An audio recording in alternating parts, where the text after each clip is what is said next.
디모데후서 4장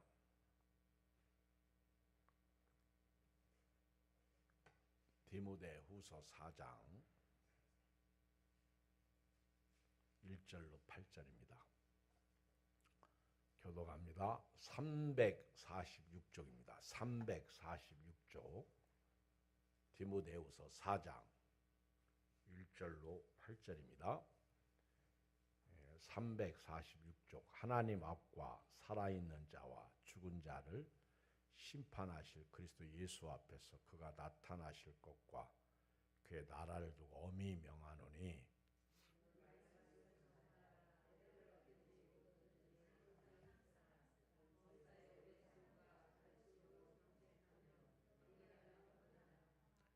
때가 이르리니 사람이 바른 교훈을 받지 아니하며 귀가 가려워서 자기의 사욕을 따를 스승을 많이 두고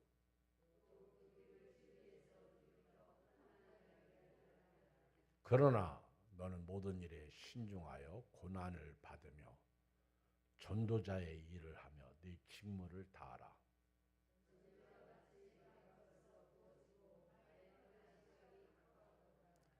나는 선한 싸움을 싸우고 나의 달려갈 길을 마치고 믿음을 지켰으니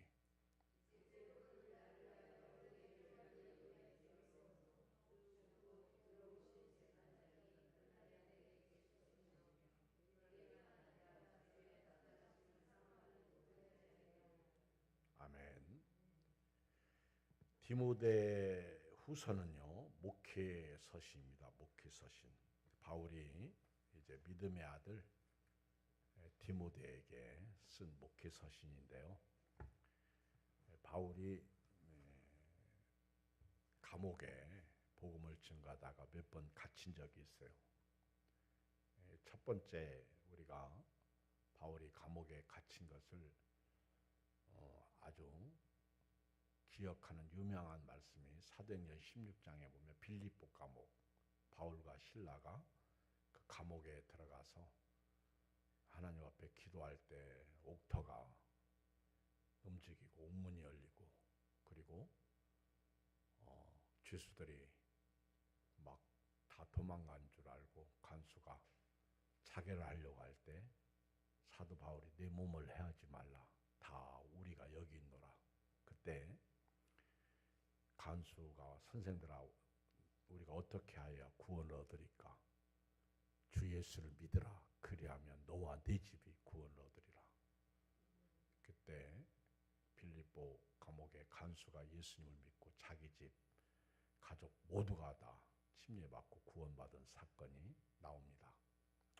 그리고 바울이 이제 로마 감옥에 또 갇힌 적이 있어요. 복음을 전가하다가 그때는 로마 감옥에서 그래도 좀 자유롭게 이렇게 편지를 쓰면서 복음을 전가했는데 그때 수많은 군인들에게 바울이 복음을 전가했습니다. 그리고 로마 감옥에서 에베소서, 빌립보서, 골로새서, 빌레몬서 4개의 서신을 써요. 그때가 바울이 1차 로마 감옥에 갇힐 때였습니다. 그리고 이제 바울이 두 번째 또 로마 감옥에 투옥되게 됩니다. 그리고 이때 마지막 서신을 쓴 게 이제 디모데후서예요. 그러니까 사도 바울이 이제 몇 날 있으면 죽어요. 죽음을 앞두고 믿음의 아들 디모데에게 유언으로 편지를 쓴 서신이 디모데후서예요. 굉장히 무겁고 슬프고 어렵고 또 바울이 영적으로 언제 죽을지를 직감하고 이 편지를 씁니다. 자신의 믿음의 아들이자 동역자인 디모데에게 마지막 유언을 남긴 책이며 바울의 마지막 서신이기도 합니다. AD 67년에 기록 바울이 이 서신을 기록할 당시 그 유명한 로마의 대화재 사건이 일어나죠. 극악무도한 로마 황제 네로가 엄하게 무시하게 기독교인들을 박해합니다. 그리고 기독교인들을 잡아 죽일 국리를 찾기 위해서 로마 시내에 불을 질러버려요. 그리고 이것을 기독교인들이 했다. 그러면서 기독교인들을 잡아들여서 아주 무참히 학살하는 그런 사건이 AD 64년 로마 대화재 사건입니다. 그때 사도 바울은 잠시 석방되었다가 전도 여행 중에 다시 체포됩니다. 그리고는 로마 옥중에 갇혀서 디모데에게 이 편지를 쓰고 있습니다. 바울이 지금 죽음을 앞두고 로마 감옥에서 감옥 밖에 있는 디모데에게 편지를 쓰는데요. 이때 디모데는 에베소 교회, 그 유명한 에베소 교회에서 목회하고 있었습니다. 에베소 교회. 그 에베소 교회는 사도 요한도 노년에 다녀간 곳이 이 에베소 교회예요. 지금 튀르키예, 터키에 있어요. 터키, 튀르키예. 에베소 교회, 우리 요한계시록 2장 1절에 보면 에베소 교회가 나오죠. 처음 사랑을 잃어버린 교회. 그래서 어디서 떨어졌는지 찾으라고 그러잖아요. 그때 디모데가 상당히 그 힘든 사역을 하고 있었습니다. 핍박과 환난 가운데서 아주 어려운 사역을 감당하고 있었어요. 모든 기독교인들이 아주 위협을 느낄 때입니다. 로마에 있는 기독교인들뿐만 아니라 그 위에 지역에 있는 교인들도 엄청난 고통 가운데 있어요. 제가 그제 우리 최현준 목사님 원문 침례교회를 방문했는데 우리 침례교회가 최초로 세워졌던 곳 기역자 교회가 있는 곳 강경에 가면 옥녀봉에 있어요. 옥녀봉. 그래서 그 옥녀봉에 다녀왔는데요. 거기 간 짐에 순교지를 좀 방문하자. 우리 청년들, 학생들은 세도제일교회 수련회 갔다가 한 2번 갔다 왔어요. 거기 기억할런지 모르는데요. 그 옥녀봉 꼭대기에서 그 이제 강이 있어요. 강을 이렇게 바라보면 강 이렇게 뚝에 강변에 지금은 다 풀이 이렇게 자라 있어요. 풀이. 근데 그 옆에 이렇게 강가에 비석 하나가 이렇게 서 있어. 비석. 그러면서 우리 김우철 목사님들 저기 보이는 비석 보이죠? 비석. 그게 이종덕 목사님 순교당한 곳이요. 그 곳에 비석이 하나 이렇게 세워져 있습니다. 저희 교단에 몇 번째 총회장을 지내신 분인데 6.25 때 우리 전직 총회장님들이 다 순교를 당했는데 나도 죽어야 된다고 그래서 그 공산당한테 총 맞아서 죽으신 곳이 거기야. 그 자리에 비석이 이렇게 세워져 있어요. 참 감회가 새롭더라고. 마음이 짠하더라고. 복음을 증거하다가 순교당하신 곳. 그리고 그 누군가가 풀을 깎아야 되는데 그래도 비석은 보이더라고. 물론 그 영혼은 하나님 나라에서 상 받았겠지만은 그래도 그분이 이렇게 주와 복음을 위해서 죽으신 그 자리 거기에 비석 하나가 이렇게 딱 서 있어 기념비로.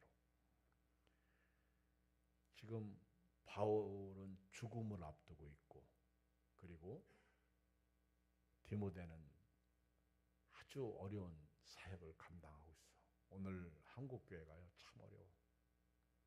우리 최현주 목사님 교회도 뭐 많이 안 모이죠. 옛날에는 7, 80명 이렇게 모였었는데, 그리고 김우철 목사님도 20 몇 년 동안 그 교회에 있으면서 얼마 전만 해도 몇십 명 모였는데 요즘은 더 주는 거예요. 그리고 그 시골교회 목사님들이 그런 얘기를 해요. 목사님, 여기는요 한 명이 돌아가시면 그 자리는 그냥 비어요. 그 말 듣는데 끔찍하더라.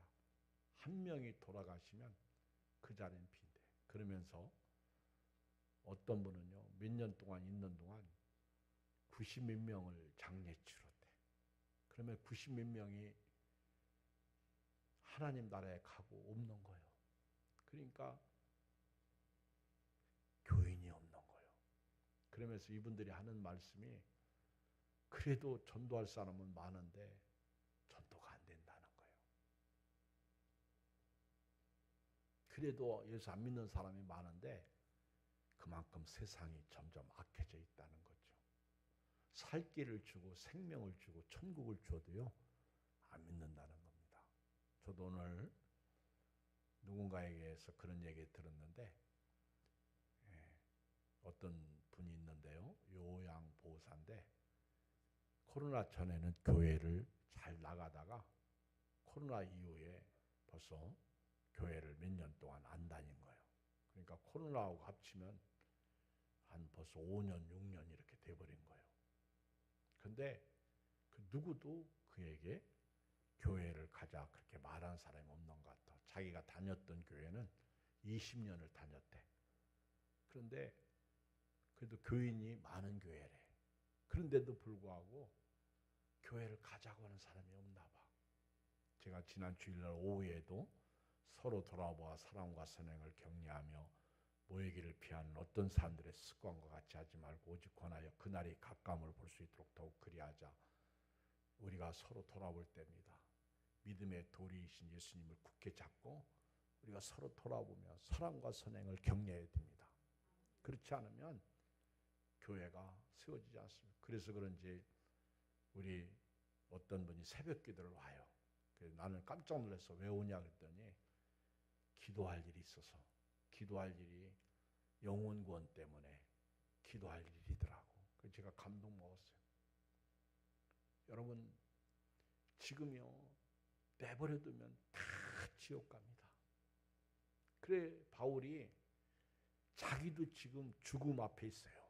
그런데 디모데도 언제 어떻게 될지 모르는 그런 아주 힘든 사역을 하고 있을 때 그 바울이 감옥에서 죽음을 앞두고 목회 서신을 쓰는 거예요. 바울의 마지막 서신. 만약에 이때 바울이 안 죽었다면 아마 제3, 제4의 디모데 후서는 더 나올지 모르고 다른 서신도 많이 썼을지 몰라. 그리고 바울이 순교를 당하죠. 사실인지는 몰라도 로마에서 바울이 죽을 때 목이 이렇게 단두대에서 처형을 당합니다. 목이 탁 잘라서 죽는데 머리가 탁 잘리면서 통 하고 이렇게 떨어졌어. 근데 굴릅니다. 통, 통, 통 굴르는 거예요. 근데 그 자리에 우물이 3개가 났다. 가이드가 그렇게 말하는 것을 들었어요. 순교의 자리. 여기가 바울이 순교당했던 자리입니다. 그렇게 얘기하고. 이들이 어떻게 주와 복음을 위해서 죽을 수 있었을까요? 하늘의 영광을 받기 때문에 그렇습니다. 진짜 여러분들이 예수 믿으면요, 예수님을 포기하지 않습니다. 어떻게 예수님을 포기해요? 바울은 힘들게 사역하고 있는 디모데 목사님에게 힘을 주기 위해서, 격려하기 위해서 오늘 이 서신을 쓰고요. 저는 이 서신에 사실 마지막 부분을 제가 읽고 오늘 이제 잠시 이 말씀을 가지고 나누려고 합니다. 바울이 디모데에게 명령해요. 명령할 때 여기 1절 보겠어요. 시작. 하나님 앞과 살아있는 자와 죽은 자를 심판하실 그리스도 예수 앞에서 그가 나타나실 것과 그의 나라를 두고 엄히 명하노니. 명령, 엄하게 명령한다. 근데 근거가 있어요. 여러분, 신앙생활의 근거가 뭐예요?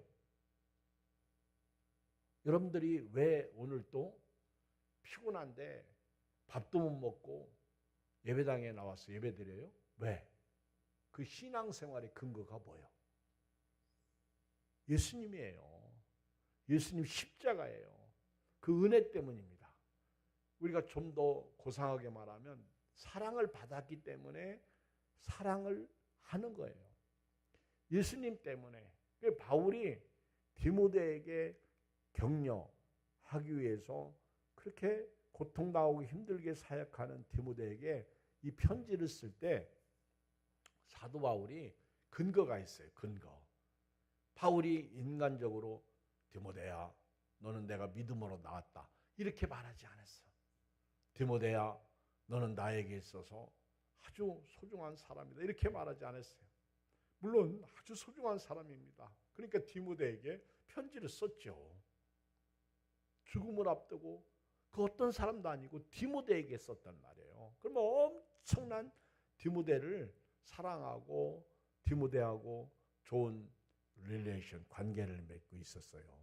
그러나 바울이 여기서 디모데에게 엄하게 명령한 근거가 있어요. 그거는 하나님 앞이에요. 고란배우.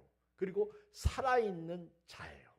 하나님 앞과 살아있는 자. 하나님이 살아계신, 예수님이 살아계시잖아요. 그리고 죽은 자를 심판하실 예수님이에요. 그리스도 예수님. 그가 장차 오실 날 재림하실 것과 그리고 예수님께서 이 땅에 오셔서 우리에게 하나님 나라를 주셨죠. 그리고 바울은 그 하나님 나라, 그러니까 바울에게 있어서 이 하나님의 나라, 예수님에게 있어서 하나님의 나라, 그러니까 하나님과 예수님과 예수님의 재림과 그리고 그의 나라야. 그 천국을 근거로 해서 내가 너에게 엄히 명한다는 거예요. 이거는 세상 말로 빼도 박도 못하는 거예요. 한 번 예수 믿으면요, 사실 빼도 박도 못하는 거예요. 이걸 어떻게 포기할 수 있습니까? 지울 수가 있습니까? 그럴 수 없는 거예요. 나 예수 믿기 싫은데? 그럴 수 없는 거예요. 예수 믿기 싫은데? 교회 안 나가는데? 못 나가겠는데요? 그거는 예수 안 믿는 거죠. 여러분 예수 믿으십니까? 이제 여러분들은요, 빼도 박도 못해요. 뒤로 물러갈 수도 없고 그냥 앞만 보고 가야 돼. 아멘. 앞만 보고 가는데 철로 역정에 보면 유혹도 있을 수 있어요. 시험도 있을 수 있어요. 여러 가지 고통도 있을 수 있어요. 그리고 어떤 때는 갈팡질팡이라는 그런 것들이 또 유혹을 해요. 어떻게 해야 될지 몰라. 그래도요, 우리는 저 천국을 향해 가는 기독도들입니다. 좌우나 우르나 치우치지 않냐. 그래서 예수님도 그렇고 바울도 어떻게 하면 견고하고 흔들리지 말고 항상 주의 일에 더욱 힘쓰는 자들이더라 이렇게 말하잖아. 오늘 여러분들이 왜 교회를 다녀야 됩니까? 왜 신앙생활을 해야 됩니까? 지금 안 하면 환난의 때 우리 못 이깁니다. 그러니까 바울이 디모데에게 이 편지를 쓰면서 내가 하나님 앞과 살아있는 자와 그리고 죽은 자를 심판하실 그리스도 예수 앞에서 그가 나타나실 재림 앞에서 그의 나라를 두고 엄히 명한다. 이게 근거야. 신앙생활의 근거 예수님이야. 한마디로 말하면 아멘. 예수 십자가와 부활이야. 사실 목회자가 큰소리 치는 것도 이것 때문에 큰소리 치는 거야. 너 예수님 믿지? 아멘. 근데 왜 그렇게 살아? 거기에는 이유가 없어요. 더 이상 할 말이 없죠. 하나님 앞과 살아있는 자와 죽은 자를 심판하실 그리스도 예수 앞에서 그가 다시 오실 것과 그가 나타나실 것이요. 어느 날 나타나면 그렇죠. 심판해 주러 오십니다. 초림 예수는 구원해 주러 오셨어요. 근데 재림 예수는 심판해 주러 오시는 거예요. 그의 나라를 두고 엄히 명하노니 하나님 나라 천국이죠. 바울은 이 네 가지 근거를 가지고 지금 명령하는 거예요. 그 명령 첫 번째가 뭐예요? 2절이에요. 시작. 너는 말씀을 전파하라. 때를 얻든지 못 얻든지 항상 힘쓰라. 범사의 오래 참음과 가르침으로 경책하며 경계하며 권하라. 이 지금 한마디로 말하면 말씀을 전파하라는 거예요. 복음을 전하라는 거예요. 이게 우리에게 지상명령이에요. 우리 예수님께서 요한복음 15장 16절인가? 거기 보면 너희가 나를 택한 것이 아니요 내가 너희를 택하여 세웠나니 이는 너희로 가서 과실을 맺게 하고 그 과실이 항상 있게 하여 내 아버지께 무엇을 기도하든지 받게 하려 하심이라. 아멘. 그 말씀이 있어요. 그 열매예요. 열매. 예수님께서 죽은 자 가운데서 부활하시고 승천하시기 전에 마지막 하신 말씀이 뭐예요? 사도행전 1장 8절. 오직 성령이 너희에게 임하시면 너희가 권능을 받고 예루살렘과 유대와 사마리아와 땅끝까지 이르러 내 증인이 되라. 여러분 사실 위대한 사람들은요 선교사님들이에요. 우리 교회에서 파송했던 박창성 목사님,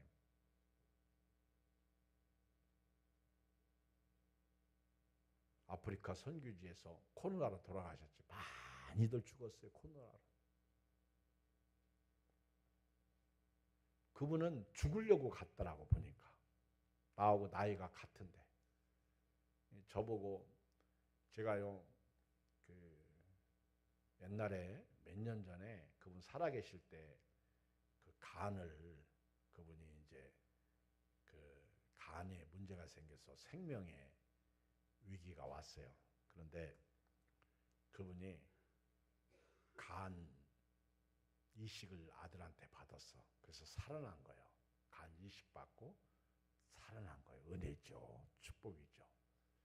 처음에는 상당히 조심하고 그랬는데 그리고 이제 우리가 총회를 갔다 오면서 우리 옛날에 그 김만성 목사님 계실 때 참 산에 많이 갔는데요.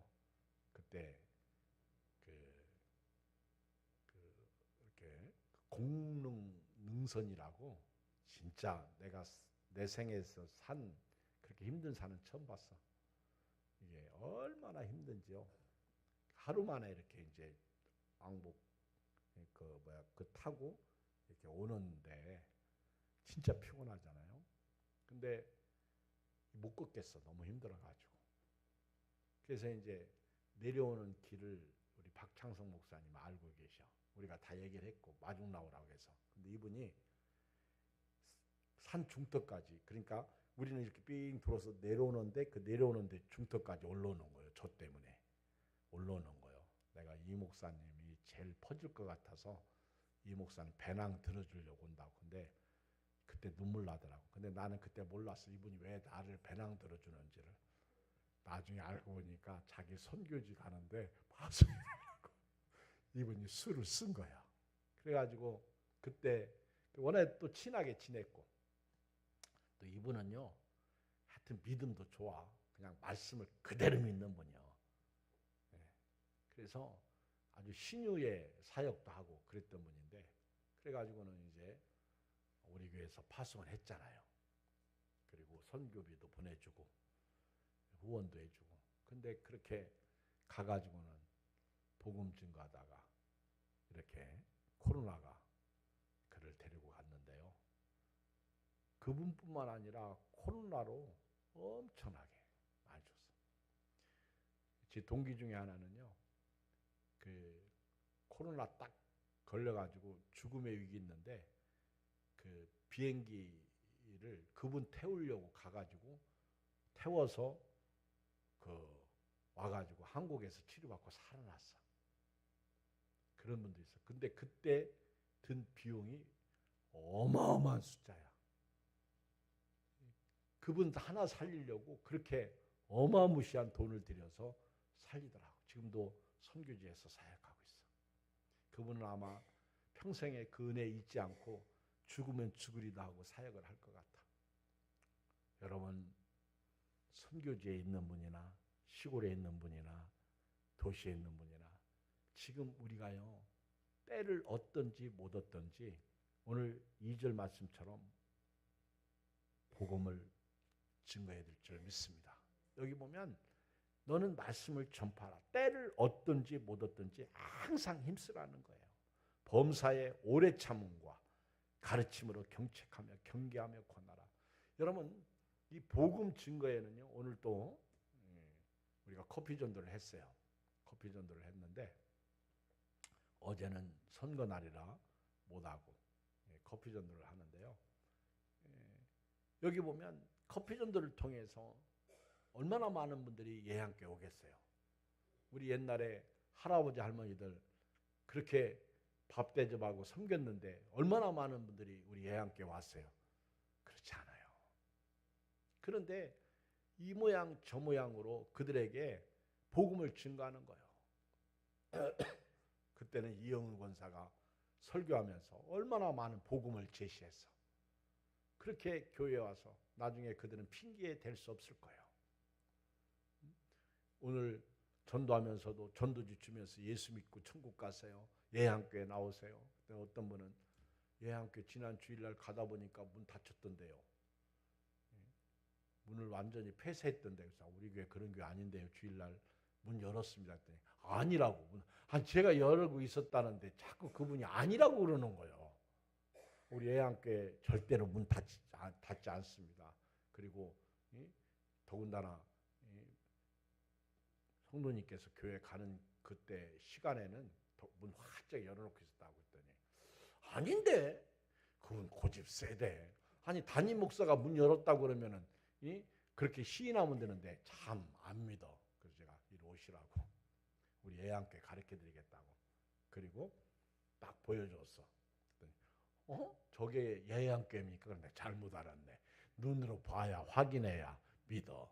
그러면서 어떤 교회 얘기하는데 경찰차가 오고 교회 폐쇄시키고 그 얘기를 하더라고요. 그 교회 보셨군요. 그랬더니 예. 복음 증거가 어려운 때에 우리가 참 교회가 그러면 복음이 증거되겠어요? 슬프죠. 하나님의 영광 그 교회 때문에 다 가리죠. 교회는 저런 곳이구나.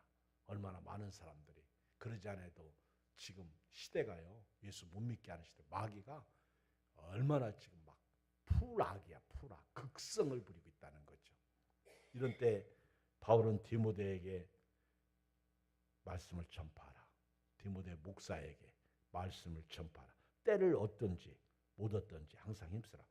그 사람이 예수 믿든지 안 믿든지 너는 증거하라는 거예요.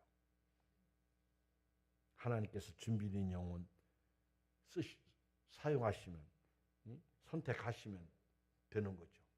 때를 얻든지 못 얻든지 항상 힘쓰라. 범사에 오래 참음. 이 복음 증거는요. 오래 참음이에요. 요즘에 와서 우리 교회도 게을러져 가지고 추운 겨울, 더운 여름에는 한 달 반 정도 전도하다가 쉬는데요. 아마 올해도 쉴 것 같아.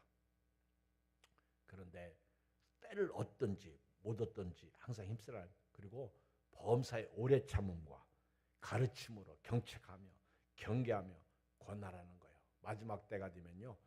사람들이 귀가 가려져 가지고 안 듣는다는 거예요.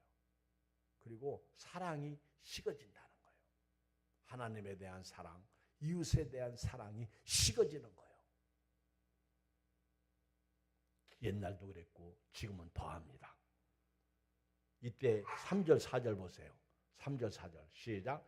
때가 이르리니 사람이 바른 교훈을 받지 아니하며 귀가 가려워서 자기의 사욕을 따라 스승을 많이 두고 또 그 귀를 진리에서 돌이켜 허탄한 이야기를 참 지금이요 무서운 게 지금이요 예수님을 따르지 않아. 교회 다니는 얼마나 많은 분들이요. 우리 목회자들이, 우리 교인들이 지금 바른 교훈을 받지 않습니다. 이게 기가 가리워서 자기 사욕을 따른 스승을 뒀다는 거예요. 아무개가 그렇게 얘기했는데 그 사람이 어떻다는 거예요. 지금 바울이 얘기하는 거예요. 귀가 가려워져 가지고 자기의 사욕을 따른 스승을 많이 두고 심지어는요 또 그 귀를 진리에서 돌이켜 허탄한 이야기를 따른다는 거예요.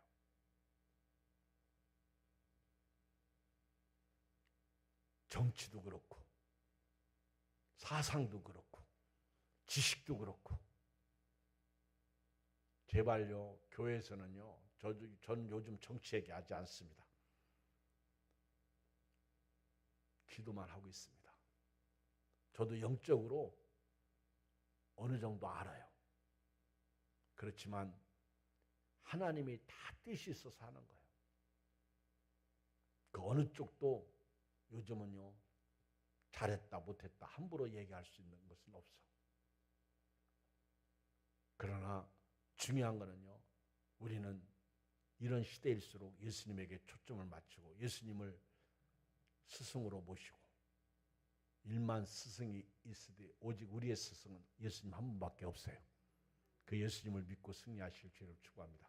마지막 하나 더, 세 번째는요, 5절 읽어요. 시작. 그러나 너는 모든 일에 신중하여 고난을 받으며 전도자 일을 하며 네 직무를 다하라. 여기 보면 직분, 너에게 하나님이 주신 직무를 다하라는 거예요.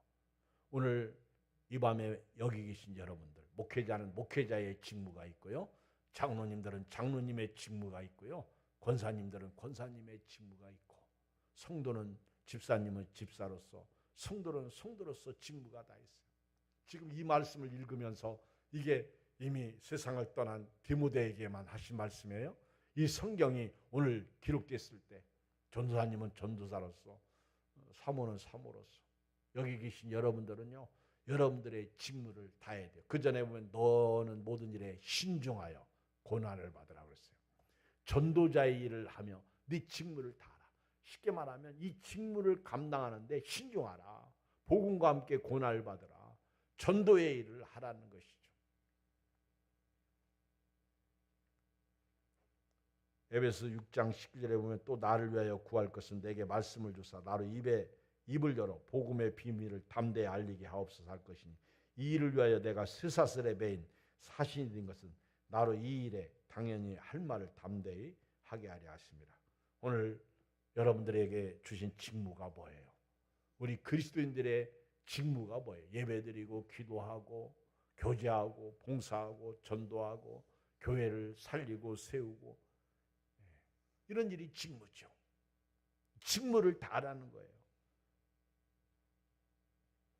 하나님께서 맡겨주신 사명이요. 그러면서 바울이 이렇게 디모데에게 말해요. 6절, 8절 시작. 전제와 같이 내가 벌써 부어지고 나의 떠날 시각이 가까웠다. 이 전제가 뭐요? 제물이요. 하나님 앞에 드릴 제물이 되었다는 거예요. 나는 이제 죽는다는 거예요. 내가 벌써 이제 이 세상을 떠날 시각이 가까웠다. 죽음이 가까이 왔다는 거예요. 그러면서 그 유명한 말씀이 여기 나와요. 유명한 말씀, 우리 목회자들이 안숙식 때나 어떤 선교사님들이 사역지로 떠날 때, 또는 뭐 죽도록 충성하라 할 때 이 말씀을 많이 하죠. 7절 시작. 나는 선한 싸움을 싸우고 나의 달려갈 길을 마치고 믿음을 지켰으니 이제 후로는 나를 위하여 의의 면류관이 예비되었으므로 주 곧 의로우신 재판장이 그날에 내게 주실 것이며 내게만 아니라 주의 나타나심을 사모하는 모든 자에게니라. 우리가 성경에서 예수님처럼 죽지는 못해요. 그런데 예수님 닮은 사람들이 스데반 집사님도 그렇죠. 안수 집사님. 그리고 여기도 보면 바울도요. 보세요. 바울도 나는 이제 죽는다. 그런데 예수님 못지않은 그 유명한 어마무시한 말에 나는 선한 싸움을 싸우고 나의 달려갈 길을 마치고 믿음을 지켰다는 거예요. 아, 이거요. 예수님이 십자가에서 7마디 하신 그 죽음 앞에서 하신 말씀하고는 비교가 안 되겠지만, 그러나 바울이 죽기 전에 최소한도 그는 이렇게 사명을 감당했다는 거예요. 선한 싸움을 싸우고 나의 달려갈 길을 마치고 믿음을 지켰고, 그리고 이제 이후로는 8절 나를 위하여 의의 면류관이 예비됐다. 면류관에 대해서는 다음에 더 얘기하기로 하고요. 주 곧 이 면류관은요, 의로우신 재판장이 그날에 예수님이 이 땅에 재림하실 때 그날에 내게 주실 것이며, 내게만 아니라 주의 나타나심을 바울 자신과 똑같은 입장에서 주님을 섬기는 모든 자들에게 이런 면류관이 주어진다는 거예요. 상급이 주어진다는 거예요. 여러분, 내가 주님 앞에 섰을 때 여러분들은 상급이 있습니까? 저는 앞으로 상급 설교 좀 많이 해야 될 것 같아. 안 했더라고. 여러분들이 이 세상을 떠났을 때, 주님 앞에 갔을 때 상급이 있느냐는 거예요. 천국에 쌓아놓은 것이 있느냐는 거죠. 바울은 확신해. 나를 위하여 의의 면류관이 예배되었다는 거예요. 의의 면류관. 오늘 이 축복 속에